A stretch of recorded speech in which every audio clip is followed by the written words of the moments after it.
And it is now. There we go. Play screech for a second. Okay.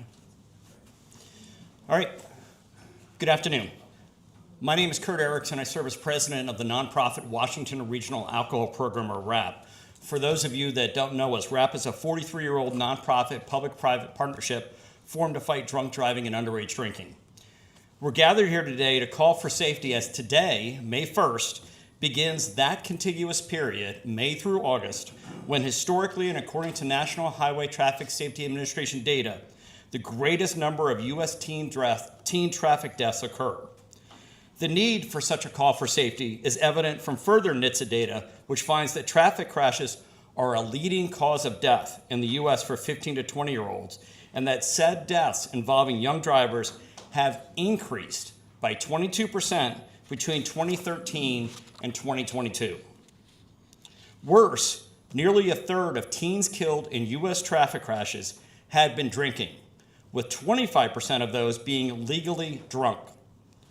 This afternoon, and with Montgomery County High School's prom season now in full swing, you'll hear more about prevention efforts regarding underage drinking and drunk driving, including the integral role which parents play when and if their children drink alcohol. You'll also hear the excruciatingly painful details of a local underage drinking and drunk driving incident occurring in Montgomery County just 5 months ago, and which ended the life of a 19-year-old Poolsville girl. Our first speaker today, and in her capacity as Mid-Atlantic Region Executive Director of Mothers Against Drunk Driving, please welcome Ms. Bryna Clark Braverman.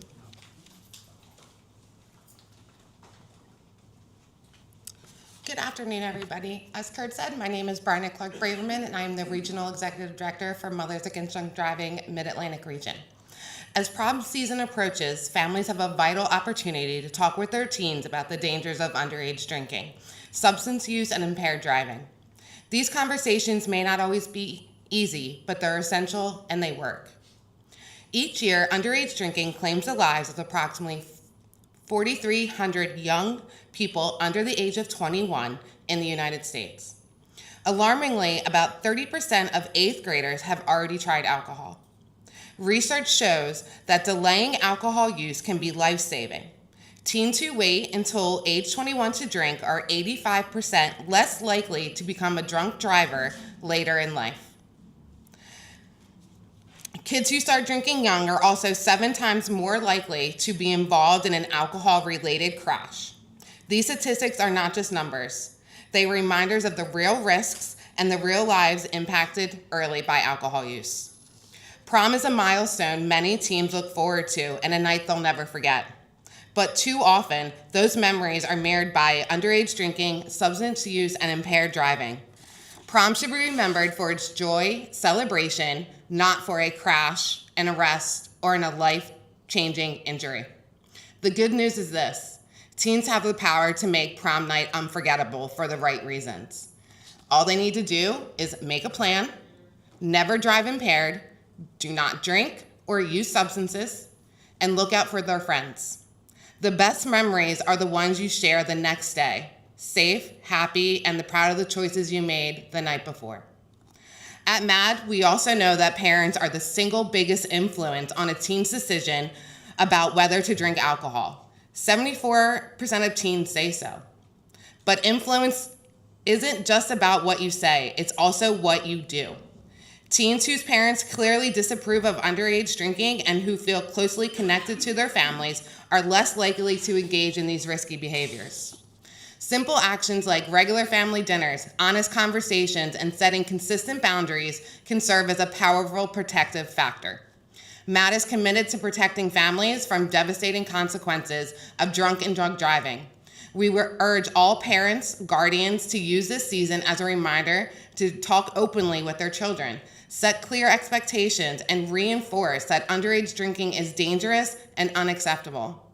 Let's work together to keep our teens safe this prom season. Thank you.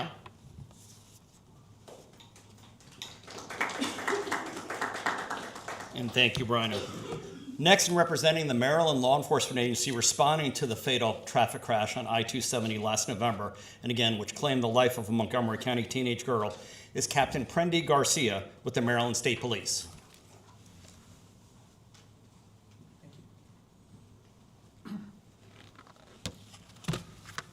Good afternoon. I'm Captain Prendy Garcia with the Maryland State Police. On behalf of the Maryland State Police, we send our deepest condolences to the family and friends of Amelia Hobart. While the Maryland State Police is limited on what information can be released at this time, we want to assure our public that a thorough and complete investigation of this fatal crash was conducted. Shortly after 4:15 a.m. on November 29th, 2024, troopers from the Maryland State Police Rockville Barrack responded to Interstate 270 just north of Rockledge Drive in Montgomery County for a reported two-vehicle collision. The investigation revealed the first vehicle was a Nissan van that was occupied by a driver and one passenger. The second vehicle was an Infiniti passenger vehicle that was occupied by a driver and two occupants. During the course of the investigation, which was led by the Maryland State Police crash team,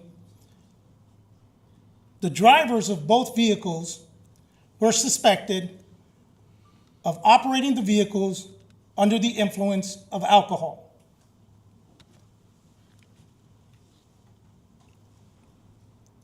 In partnership with the Montgomery State's Attorney's Office, an intensive investigation has resulted in charges of both drivers involved in that collision. We remain committed to reducing and effectively investigating all alcohol-related collisions. The Maryland State Police would like to remind all motorists of the dangers and the often consequences of operating a motor vehicle while under the influence of alcohol. We ask that you please do not drive under the influence of alcohol or drugs, that you use a designated driver, a taxi, or a ride service to get you to your next location. We ask that you report immediately any suspected impaired driving that you may see. Thank you.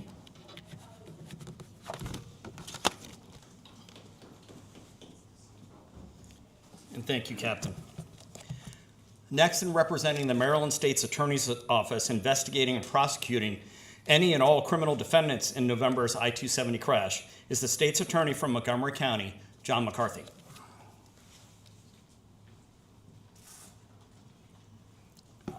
Thank you for joining us here today. I'm honored to work with Kurt once again and his nonprofit organization, the Washington Regional Alcohol Prevention Program, which is really designed to prevent drunk driving and reduce overall teenage drinking altogether. I'm also honored that Mothers Against Drunk Driving are with us today. We have a lot of partners that are all trying to send the same message to our young people during this pretty critical time in their lives. We know this is prom season. It's graduation season. Beach week is on the horizon. I spoke yesterday to 700 seniors at Walter Johnson High School in this community. And we were at that particular point in time, we were talking about drugs and alcohol and the need to be vigilant and actually trying to send a message of love and caring for each other, look out for each other if someone becomes in trouble with either drugs or alcohol. Look, no jurisdiction is immune. I mean, Kurt cited very carefully, we know what the trends are. We know that we're entering the time of the year when our young people are most at risk to be involved in a crash or an accident that may actually take their lives. In Montgomery County, we're not immune from that. We're here with a family of a 19-year-old young girl who lost her life. I'm honored to be here with them as well. The irony is that some of these, as we look back at it, with all the different resources that are available to any person, adult or juvenile, there are other ways to avoid this. These are preventable with rideshare, sober ride, and the other kinds of programs and services that are available to us. There is never a time to get behind the wheel of a vehicle when you are intoxicated, buzzed, or under the influence. I also have one special message, and this has been something that's really troubled us here in Montgomery County for a long time. Look, as we get to these seasons, whether it's prom night or whether it's graduation parties, if you're an adult and one of these parties are at your house, you are a partner with us in working this out so children don't leave your home intoxicated with alcohol that you furnish. Look, this is something that we began here in Montgomery County. Kurt was kind enough to mention it in the press release. There are now criminal statutes. Look, I will tell you, to me, if you're an adult and you're taking risk with my child's life, giving them alcohol, you don't have a right to do that. You don't have a right to do that with my kid. And so I will say to you, there are grave penalties. You can go to jail and be fined for furnishing alcohol to minors. So we need partnerships with responsible adults that want to host parties. Look, this is a great time for these kids.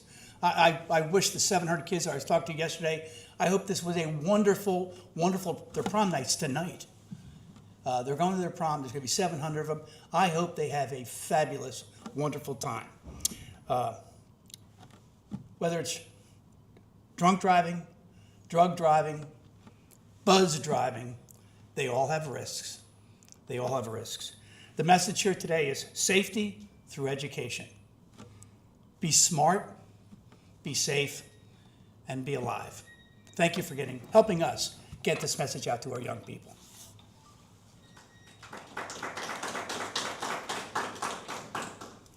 And thank you, John. Finally, this afternoon, and something no parent should have to go through, is the parent of the Poolsville 19-year-old girl, Amelia Hobart, who sadly succumbed following her injury sustained in last fall's deadly I-270 crash. Please welcome Michelle Mirowitz Hobart.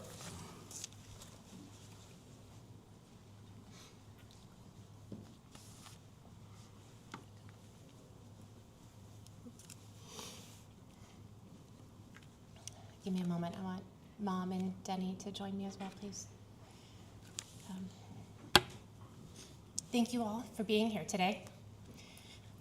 We stand before you not just as grieving parents, but as a warning, as a plea to prevent another family from living the nightmare that we now face every single day. Our daughter Amelia was just 19 years old. She was a proud graduate of Poolsville High School. She was an honors student. She was a sophomore at Towson University when everything ended. She was studying to become a nurse because she wanted to spend her life dedicated to helping others. But on November 29th, 2024, Amelia was a rear seat passenger in a car where the driver was under the influence. Their vehicle was then struck by another vehicle with an impaired driver. Two reckless choices made by others. One beautiful life, stolen from us forever. Just the day before was Thanksgiving. We have lots of traditions for Thanksgiving. And Amelia was with us in the kitchen with her sisters, cooking dishes, dancing to inappropriate music, singing off key. And Amelia's responsibility for every holiday was bread and hollandaise sauce. So a dad's outside frying our turkey. Amelia's inside making the worst bread she has ever made in her entire life. I don't know what happened that day, but it's inedible. It was so spiky and hard, it cut my finger when I took it out. It is currently in our freezer. Hopefully our friend is going to turn it into coasters for us to save. Sorry. It's a strange little time capsule for us. A lot of the joy and a lot of the failure and everything that we adored about who she was captured in one of those moments. And that hollandaise sauce, horrible. completely curdled. First time she ever ruined a hollandaise sauce. And she ruined it well.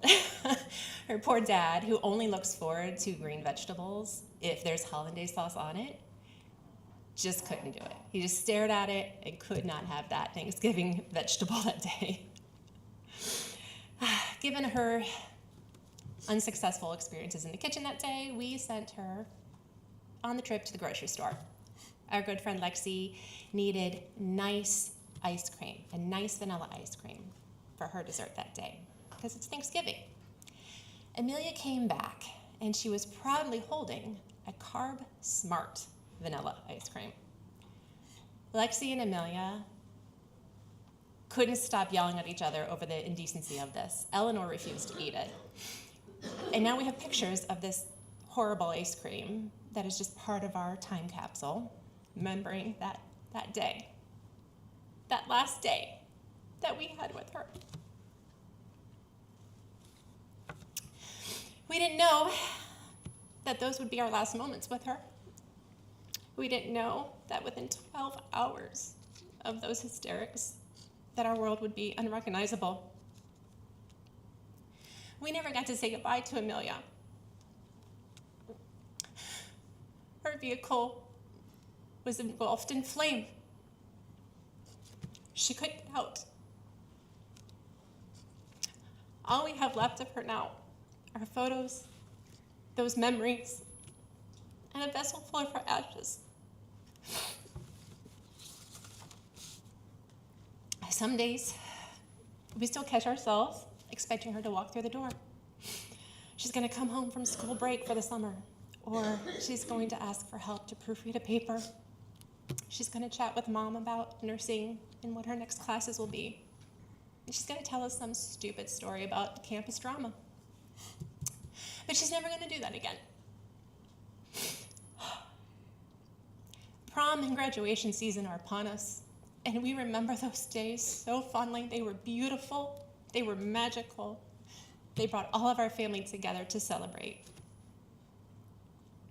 It should be filled with hope and celebration, not the devastation that we are living. We are begging you, please, think before you drive impaired. Think before you let someone else behind the wheel or into the car when there's a driver that's impaired. Don't risk your life. Don't risk somebody else's life. Don't let yourself or anyone you love become one of the statistics. You all have the power to redefine your generation now. Please choose responsibility, choose leadership, choose life. Please let Amelia's story, her laughter and her stubbornness and her antics and her dreams to help others be the reason that you stop and you think and you choose. Make safe choices. As I tell my kids, don't be dumb. Make good choices so that you and those you love can cross that graduation stage and not instead be remembered at a memorial.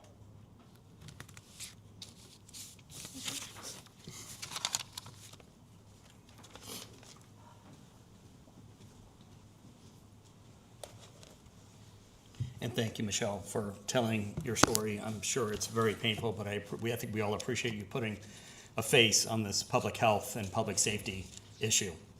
That concludes today's event. I believe that our speakers are available for individual interviews. In the meantime, and as you've heard firsthand this morning, a couple things. One, parents.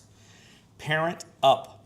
Parents play an integral role in when and if their children drink alcohol. Talk to your teens about the potentially life-changing consequences, as we've heard today, of underage drinking and drunk driving, and ensure that your teen can talk to you if they make a mistake.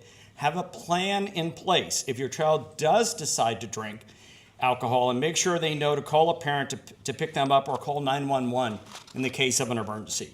For teens, be reminded that the District of Columbia, Maryland, and Virginia all have zero-tolerance laws, making it unlawful for underage persons to consume, to possess, or to purchase alcohol. If, in fact, that alcohol is in the picture, don't compound matters, by getting in a car when the driver has been drinking. And everyone, finally, please be reminded that Maryland law, as the state's attorney said, and he's absolutely spot on, originating right here in Montgomery County, disallows underage persons from possessing and or consuming alcohol at a residence with penalties for hosts, i.e. parents, of up to 1 year in jail and fines of up to $5,000 should said drinking teens be subsequently involved in a serious crash. Again, I thank you all for coming this afternoon. Again, I believe the majority of our speakers are available for individual interviews. Thank you all.